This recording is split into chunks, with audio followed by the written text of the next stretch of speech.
Banyak teman-teman yang nanya mau bikin rumah dulu atau usaha dulu.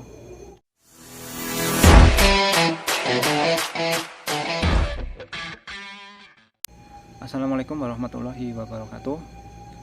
Balik lagi dengan saya, Oli Tanjar. Saya akan menjawab pertanyaan teman-teman ya.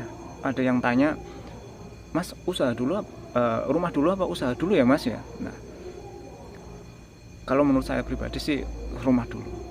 Kenapa rumah dulu? Kita paling nggak harus tahu dulu kita mau kerja di Korea itu berapa tahun. Misalkan mau 3 tahun aja, apa perpanjang sampai 4 tahun 10 bulan atau 5 tahun lah ya, atau bahkan mau 10 tahun. Kan pasti ada teman-teman kita yang punya rencana seperti itu, apalagi yang masih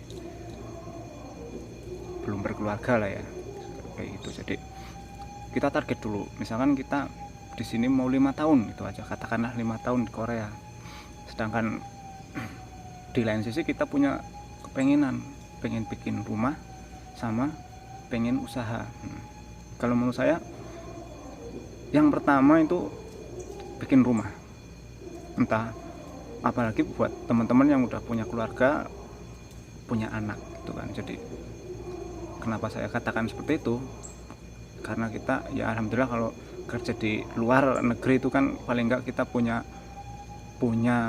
sedikit lebih banyak simpenan lah ya, jadi seenggaknya uang yang banyak itu, yang menurut saya ya lumayan banyak ya, banyak itu kita manfaatkan sebaik mungkin. Kenapa bikin rumah dulu? Karena nggak mungkin lah istri kita suruh tinggal di tempat kita itu kan. Jadi apa kita tinggal di tempat mertua ya nggak masalah, sebaik-baiknya mertua, sebaik-baiknya orang tua itu kan, yang namanya kalau udah berkeluarga itu udah beda. Seenggaknya kita mengurangi sedikit clash lah ya dengan keluarga kita. Bukan kita nggak sayang dengan keluarga kita, apa nggak sayang dengan keluarga istri kita, itu enggak. Seenggaknya kita mengurangi clash. Kalaupun kita mau pengen deket dengan orang tua kita bisalah nyari tempat istri, nyari bikin rumah tuh dekat dengan tempat kita tinggal kita, atau dekat dengan rumah istri kita itu. Karena kebutuhan primer manusia itu papan salah satunya, sandang, papan, pangan. Nah, papan, kalau kita udah bertempat di suatu katakanlah rumah yang kita nyaman di dalamnya, insya Allah kita kedepannya juga ayem. Terus ya nggak mungkin Mas, masa cuman kerja 5 tahun terus rumah, saya juga pengen usaha juga. Mungkin aja kalau kita menyederhanakan cara berpikir kita. Misalkan kalau kita kalau gaji kita mungkin 2.500.000 di Korea, kita bisa sisihkan yang 500.000 untuk keluarga, atau yang 500.000 untuk pegangan kita, terus masih sisa 1.500.000 bisa kita tabung atau kita cicil dulu ke rumah. Seenggaknya kan 1.500.000 dikali 3 tahun aja kayaknya udah jadi rumah itu ya, udah jadi rumah. Kalau kita pikirnya itu rumah yang mewah, yang wah, yang megah, ya udah bikin rumah aja udah cukup, nggak mungkin bisa buat usaha. Tapi kalau kita menyederhanakan cara berpikir kita, misalkan kita pengen punya rumah, pengen punya usaha, seenggaknya kita juga harus sederhana dulu. Rumah yang penting adem dulu, bisa buat nempat dulu. Kalau kita mau bikin rumah anggaran 200 sampai 300 juta insya Allah masih bisa, masih layak untuk ditempati. Dan seperti itu, rumah yang adem kan yang layak untuk ditempati, nyaman kita di situ. Kalau kita pengen yang mewah-mewah, ya jangan tanya pengen usaha apa pengen rumah dulu, ya udah bikin rumah aja semuanya. Mau kita kerja 10 tahun di sini juga kalau buat rumah itu habis semua gitu loh. Jadi misalkan kita pengen, kalau saya sendiri ya itu kebutuhan primer dulu rumah. Karena rumah kalau kita udah tinggal di Indonesia itu ya bukannya nggak mungkin lah ya, tapi seenggaknya itu ada sedikit lebih tantangannya tuh lebih gede lagi kalau kita pengen punya rumah di Indonesia dengan pendapatan kita yang ada di Indonesia gitu kan. Jadi mumpung kita masih di luar, apalagi di Korea, kalau pengen rumah, bikin rumah dulu tapi yang sederhana tuh. Terus seenggaknya kita masih punya sisa, katakanlah 3 tahun kita kerja di sini tuh habis buat rumah lah ya, seenggaknya kita masih sisa 2 tahun untuk dikumpulin buat usaha. Nah, terus gimana caranya kita menginvestasikan uang kita untuk usaha? Apa mau kita investasikan semua yang kita dapat dari sini untuk usaha? Kalau menurut saya, pengalaman pribadi saya, jangan. Karena apa? Karena basic kita itu bekerja. Jadi sebagian besar mindset kita itu masih bekerja, bukan pedagang apalagi pengusaha. Masalahnya 3 mindset, antara pekerja, pedagang, dan pengusaha itu udah beda semua. Jadi kalau kita masih punya mindset cara berpikirnya orang pekerja, jangan berani-berani mencoba untuk berusaha dengan mengorbankan semua modal yang kita punya untuk membuka sebuah usaha. Sama aja kita mau perang tapi kita nggak punya amunisi yang cukup. Jadi kayak gitu ya teman-teman. Terus gimana caranya? Kalau kita udah punya rumah, terus kita pulang bikin usaha, kita investasikan uang, kita tabung dulu uang yang kemarin kita kumpulkan, kita investasikan sedikit uang aja. Misalkan nih ya, saya belum pernah usaha sama sekali. Seenggaknya saya pengen usaha, terus saya pengen buka usaha yang gede dengan modal 200 juta. Teorinya setiap hari mendapatkan omset sekian, margin sekian, keuntungan sekian. Terus setiap bulan saya mungkin bisa sampai 20 juta teorinya gitu kan. Jadi karena saya masih awam, saya investasikanlah semua itu yang saya punya tuh. Bus 200 juta, 250 juta, 300 juta, berapalah itu ya intinya. Banyaknya misalkan. Pasti ya nggak bisa memastikan ya, tapi seenggaknya orang yang nggak berilmu terus kita berani terjun ke situ, seenggaknya itu resikonya sangat gede ya teman-teman ya, sangat besar. Jadi kalau misalkan kita pengen usaha ya, kalau bisa jangan diinvestasikan semua, apalagi kalau kita masih awam di usaha. Karena kita mindset kita itu biasa dengan mindset pekerja ya teman-teman. Mindset kita itu mindset orang yang bekerja. Dari sekian puluh juta atau sekian ratus juta yang kita punya, seenggaknya kita harus belajar dulu. Belajar jadi pengusaha enggak lah, seenggaknya kita belajar jadi pedagang dulu. Caranya gimana? Uang sisa 2 tahun yang kita kumpulkan itu,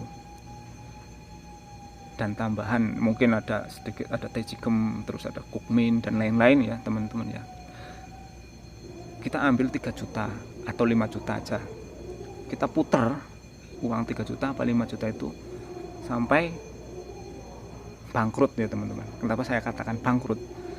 Karena nggak mungkin kita sekali usaha itu langsung berhasil. Itu yang bayangkan loh teman-teman, kalau kita investasikan semuanya yang kita punya, kita usaha terus habis semua, bubar kan gitu ya teman-teman ya. Jadi seperti itu. Kenapa saya katakan putar sampai bangkrut? Karena dalam kegagalan itu kita bisa belajar banyak. Dari kegagalan itu kita belajar sangat banyak. Terus kenapa kita harus berani gagal? Karena setiap keberhasilan, kalau menurut pandangan saya pribadi ya teman-teman, kalau setiap keberhasilan itu nggak ada yang namanya keberhasilan tanpa diawali dengan kegagalan. Dengan catatan kita harus belajar dari setiap kegagalan yang kita alami. Jadi buat teman-teman yang nanya pengen usaha atau bikin rumah dulu, kalau menurut saran saya sih bikin rumah dulu. Nggak apa-apa bikin rumah dulu, jangan berpikir yang wah-wah dulu, yang berpikir yang logis lah ya teman-teman ya. Jadi harga 200 juta, 300 juta, insya Allah kita masih bisa ngumpulin uang segitu di sini untuk bikin rumah. Usaha kita bisa memulai dari hal yang kecil dulu. Juga jangan sampai kita berpikiran kita pulang dari sini terus kita pengen usaha yang gede, investasi uang yang banyak sangat fatal. Gitu ya teman-teman. Jadi nggak salah sih sebenarnya kalau kita misalkan pulang dari sini bikin rumah yang gede, yang wah, yang megah, itu nggak ada salahnya. Oh, itu uang kita sendiri kok, kita yang nyari gitu kan. Terus kita yang dapat dari sini, alhamdulillah, kita cara bersyukur kita dengan cara membangun rumah yang megah, nggak masalah. Cuman kita kan harus berpikir masa depan kita selanjutnya itu seperti apa. Apakah kita harus pulang ke rumah, terus di rumah kita masih harus berpikir untuk nyari lagi, terus ingin pergi keluar lagi? Enggak kan gitu kan. Jadi kita udah cukup lah ya, udah cukup lama kita tuh, udah cukup jauh kita pergi dari keluarga lah ya, jauh dari keluarga itu udah cukup lama dan jauh ya. Jadi kalau kita misalkan kita pulang, kita masih berpikir untuk pulang ke negeri orang lagi, untuk kembali mencari nafkah di negeri orang lagi, kan sangat, untuk apa itu, maksudnya nggak akan ada habisnya kan gitu. Jadi seenggaknya kita kan harus planning dulu, harus rencana kita harus matang dulu. Apalagi buat teman-teman yang udah berkeluarga, itu pasti lebih matang ya. Nggak apa-apa lah kita pulang dari Korea terus kita belajar usaha dengan usaha yang kecil-kecilan. Satu ya teman-teman ya, hilangkan gengsi. Kalau kita ingin maju ya, walaupun saya masih belum maju juga ya teman-teman ya, seenggaknya kita harus ubah mindset kita dulu ya. Kalau kita pengen maju itu ubah mindset kita dulu, hilangkan gengsi. Kalau kita mau jualan dengan modal kecil, terus kemudian kita bangkrut, kita gagal, terus kita udah menyerah, gimana kita mau menghandle usaha yang besar nantinya, atau yang kita dengan modal besar kita, kan sangat tidak mungkin ya. Masalahnya apa, dari usaha kecil aja kita nggak bisa menghandle, apalagi usaha gede kan gitu. Itu ya teman-teman ya. Jadi kesimpulannya, rumah dulu atau usaha dulu? Kalau menurut saya dua-duanya, dan itu sangat mungkin selama kita yakin, selama kita matang dalam pertimbangan, selama kita jangan boros di sini ya, jangan boros di negeri orang, karena kita nyari itu untuk kita nikmati di negeri sendiri. Seperti itu ya teman-teman. Jadi maaf, bukannya saya menggurui ya, cuman sharing aja. Kenapa saya katakan usaha setelah kita bikin rumah? Karena kalau kita usaha, kita kumpulan dari sekarang, terus kita handle dari jauh, misalkan kita punya usaha di rumah, kita handle dari sini, itu nggak akan jadi teman-teman ya. Apalagi kalau kita posisinya sebagai seorang pemula ya. Makanya seenggaknya kita handle langsung, terjun langsung ke lapangan, kita jualan langsung ke lapangan. Misalkan kita jualan apa, kita jualan langsung, melayani konsumen seperti apa, keinginan konsumen seperti apa, kebutuhan selanjutnya usaha kita itu seperti apa, kita bisa langsung tahu nantinya. Seperti itu ya, mulai dari hal yang kecil. Jangan sampai uang yang kita kumpulkan selama bertahun-tahun di sini yang begitu banyak kita investasikan ke satu, hanya rumah yang gede banget, kemudian kita pulang kita bingung, atau usaha yang gede juga terus kemudian kita nggak bisa mengelola. Seperti itu ya teman-teman ya. Semoga yang sedikit ini bermanfaat buat teman-teman. Buat kalian yang lagi puasa, selamat menjalankan ibadah puasa. Semoga ibadah kita diterima di sisi Allah Subhanahu wa Ta'ala, menambah keimanan kita, ketakwaan kita, dan memperbaiki akhlak kita. Assalamualaikum warahmatullahi wabarakatuh.